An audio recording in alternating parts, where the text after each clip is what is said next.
হ্যাঁ, জুলাইয়ের 1 তারিখে ঢাকায় আসলাম, ম্যাট্রিক পরীক্ষা দিব। এখন আমি খোঁজা আরম্ভ করলাম বন্ধু বান্ধবের মধ্যে কার্ড কোথায় পাওয়া যায়। পাইলাম একটা চিঠি যে ম্যাট্রিক পরীক্ষা দিলে বাসায় বোম মারা হবে। আচ্ছা, আমার বাড়িতে আমি ফেললাম চিঠি। এটা কি আপনারা নিজেরা প্ল্যান করেছেন? নিজেরা মানে কি, এটা এটা মানে আমাদের বোধহয় টপিকের মধ্যে ছিল, মানে ম্যাট্রিক আমরা একই ব্যাচের, কিন্তু যে পরীক্ষা বন্ধ করার জন্য সাইক্লো স্টাইলের চিঠি। তো ওই চিঠি একটা জোগাড় করে আনলাম। তারপরে আব্বা দেখে বললেন থাক, দরকার নেই, বাসায় থাকো, পরীক্ষা দিতে হবে না। গেলাম না পরীক্ষা দিতে। পরীক্ষা কি হয়েছিল? হ্যাঁ। বাট আপনারা দেননি? না, আবার মানে বেশিরভাগই দেয়নি। তারপর তারপর অপেক্ষায় আছি।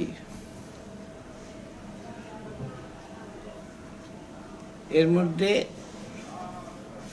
মানে আমার এক বান্ধবী, কি মিয়া সব মানে কি, তো সবাই যায়, তুমি এখন পর্যন্ত যাইতে পারলাম না, একটু কথা হলো নাকি? আমি বললাম যে পারতেছিলাম, কি করবো। ও দেশে কয়েকবার অ্যাটেম্প নিয়েছে, কিন্তু হচ্ছে কি, দেশে আমার যে মেজো ভাই উনি কন্ট্রোল করছেন, মানে কে যাবে না যাবে ইত্যাদি, যাওয়াটা এগুলো আমার মেজো ভাই প্লাস আমার চাচতো ভাই, সেও, তার নামও খোকন, খোকন ভাই। তারপরে হলো জহির ভাই, জহির ভাইয়ের ওই যে 71-এর গেরিলা নাকি একটা বই লেখা, আচ্ছা, জনকণ্ঠের এগুলো ছাপা হতো। জহির ভাই বই, মারা গেছেন উনি। ওই জহির ভাই ছিল মানে আমার চাচাতো মেজো ভাই।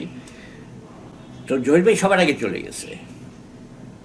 আর সেজো ভাই মানে ওই এলাকায় বড়, মানে আমার খোকন ভাই আর সেজো ভাই মিলে, মানে মেজো ভাই মিলে এই কন্ট্রোল করতেন, মানে কারা যাবে দল বেঁধে বেঁধে পাঠাইতো। কাজে ওনাদের চোখের সামনে দিয়ে আমার যাওয়ার কোনো রাস্তাই হয় না। কয়েকবার অ্যাটেম্প নিয়ে ধরা খেয়েছি, দু একবার। তারপরে আলটিমেটলি আম্মা বলতেন যে তুই ঢাকায় গিয়ে যাইস, বলে তুই এখন এখন যাইস না, তুই ঢাকায় গিয়ে যাইস। ঠিক আছে। এখন বাসায় নিচে ড্রয়িং রুমে শুয়ে আছি, দুলাভাই, আমার বড় দুলাভাই, উনি রেলওয়ের ইঞ্জিনিয়ার ছিলেন, উনি মুক্তিযোদ্ধা। কী রে? আমি বললাম মনটা খারাপ। বলে যে আরে চল আমার সঙ্গে চল, মন ভালো হয়ে যাবে। তো ওনার বাড়ি হলো কমলাপুর, মায়াকানন, সম্ভবত 13 মায়াকানন। আব্দুল জব্বার খানেরটা বোধ হয় 14, বা ওনাদেরটা 14, আব্দুল জব্বার খানেরটা 13। তারপরে মাহবুব তালুকদারেরটা তার আগের বাড়ি আর কি, 3টা বাড়ি পরপর এখানে একসাথে। তো আমার বেয়াই মানে দুলাভাইয়ের সবচেয়ে ছোটো ভাই, যে বাবলু নাম, ও আমারই বলতেছে স্বপ্ন একটা কাজ করতে পারলে কি, বলে সকালবেলা আমার খুঁজবে, তুমি ফোন করে বলে দিবা সকালবেলা উঠা, যে যেন আমার না খুঁজে। মানে এটা কি বুঝতেছো না? আমি বললাম না, আমার খুঁজে তো পাবে না। আমি বুঝছি তো, তো কখন যাবা? বলে ভোরবেলা। আমি বললাম এখন তো খুঁজা খালি তোমার না, আমারও পাবে না। বলে মানেটা কি? আমি আমার না নিয়ে গেলে আমি এখনই করে দেবো। So state blackmail. ঠিক আছে, কিন্তু তুমি আমার কাছ থেকে কোনো সাহায্য যেতে পারবো না, আমি কিচ্ছু চাবো না, খালি তুমি আমার নিয়ে যাবা। কত লাগবে? বলে এই 30-35 টাকা পার হেড লাগবে। রাত্রে বাসায় টোকায় টাকায় দেখতেছি আমার 40 টাকা হয় না, যাই হয় পকেটে নিয়ে নিলাম। ভোরবেলা উঠা দেখি মা ঘুমায় আছে, সালাম করলাম। আপনি তো মায়াকানন থেকে এখানে চলে আসছেন? না, মায়াকানন তো হলো রাত্রিবেলা বেড়াতে গেছিলাম, চলে আসছি যে, আর সকালবেলা ওর রওনা হবে। তো দুলাভাইয়ের সঙ্গে তো মায়াকানন থেকে রাত্রি আবার ব্যাক করছি তো বাসায়। তো পুরো রেডি হয়েছি, কাপড় টাপড় পরছি, এক কাপড়ে। মা শুয়ে আছেন, সালাম করলাম। বাইরে গিয়ে জানি আব্বা হাঁটতে রমনায় যায়, তো উকি দিয়ে দেখি যে না, পাড়ায় হাঁটতেছে, রমনায় যায় নাই। এটা হলো 26শে অগাস্ট 71, আচ্ছা, ভোরবেলা। সো আব্বা যখন দেখলাম গাড়ি গেটের নিচে দিয়ে যে আব্বা ওই দিকে বাচ্চুদের বাসার দিকে গেছে, একটু দূরে গেছে, আর এক দৌড়, একবারে এক দৌড়ের চোটে একবারে মায়াকানন। মামি বলছে এত সকালে আসছিস কেন? আমি বলি মামিমা অনেকদিন তো হাঁটি না, আজকে একটু হাঁটতে পারিছি, কাঁচা নাস্তা খেয়ে যাইস। আমি বলি আচ্ছা ঠিক আছে। এর মধ্যে বাবলু করলো কি, চট করে আমার ধরে নিয়ে পিছন দিকটা জাব্বার খানের বাসার পিছন দিকে একটা ছাপড়া ঘর, ওর মধ্যে বসাইছে, ওর ব্যাগটা দিছে। আমার তো কিছু নাই, কয় দেখো আরো ছেলেপেলেরা আসবে, বসবে। তো এই শুরু আর কি। সো কোথা দিয়ে কিভাবে কোথায় গেলেন? ওরে বাবা, এই টোটালে 2 বছর লাগবে। এক কথায় মানে ঠাকুরপার মায়াকানন থেকে মুগদা, মুগদা থেকে নৌকায় মাদারটেক, মাদারটেকে ব্রিজের নিচের থেকে একটা ছইওয়ালা নৌকা, কারণ হেলিকপ্টার মাথার উপরে ঘুরছিল, যেই কারণে আমরা ছোট একটা হয়তো 12 মণি কি 14 মণি নৌকা, মানে যেটা এতজন নেওয়ার কথা না, তার মধ্যে আমরা 12 জন, মানে নৌকা ডুবে ডুবে এমন অবস্থা ছয়ের মধ্যে। তারপর ওইটা রওনা দিয়ে দিচ্ছি আমরা, নাহলে তো আর্মি হেলিকপ্টার গুলি করে নাই, কারণ উপরে ওই যে হাই ভোল্টেজ তারগুলি ছিল বলে।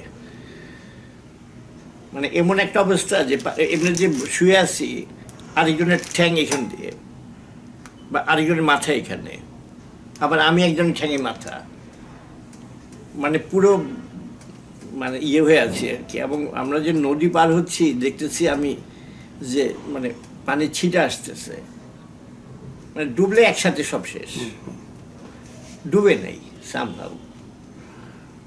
কয়েক ঘন্টা আমি জানি না। আমরা বর্ডারে একজন স্মাগলারের বাসায় গিয়ে উঠলাম। কোন বর্ডার এটা? কসবা সাইডে, কসবা এই সাইডে আর কি, কসবা আগরতলা এই সাইডটায়, কসবাই হবে। পরে পরে আলটিমেটলি যখন গিয়ে মেলাঘরে গিয়ে নামলাম ট্রাক থেকে, ওখানে আবার ট্রাকের মেলাঘর, ট্রাক থেকে নামলাম, দেখি যে একটা বন মানুষ আমার দিকে হাইটে আসতেছে, হাতে একটা কুড়াল। এটা কি?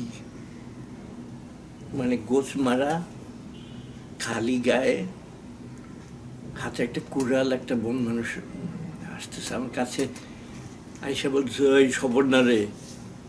আমি কি হায় হায় আসাদ, তুমি লাইজুল ইসলাম আসাদ? কয় আছে, মানিক বাচ্চু সবাই ভিতরে আছে, পরে দেখা হয়ে বলে। তো এই তো শুরু। মেলা করে যখন পৌঁছাতো, এটা ফুল সবাই রাতে না সকালের দিকে? দিনে, অবশ্যই দিনে। আচ্ছা, তারপরে ট্রেনিং হলো ওখানে? ওখানে নিচে হলো খালেদ মোশাররফ, মেজর হায়দার, ওনাদের সেক্টর 2 মেইন। তারপরে একটু জঙ্গলের মতো, টিলার উপরে গিয়ে শওকত স্যারের ক্যাম্প, ওটার নাম হলো ইয়ত ক্যাম্প, ওইখানে ট্রেনিং। সো আমাদের কিন্তু আমাদের ট্রেনিংয়ে ক্রলিং করায় নেই, কারণ হাতে দাগ পড়বে। ক্রলিং ছাড়া সব একেবারে এলএমজি থেকে আরম্ভ করে সব শিখে। কতদিন হলো ট্রেনিং? খুব বেশি হলে 3 সপ্তাহ। আচ্ছা, আমরা একসাথে 52 জন ট্রেনিং করেছেন? না, এর মধ্যে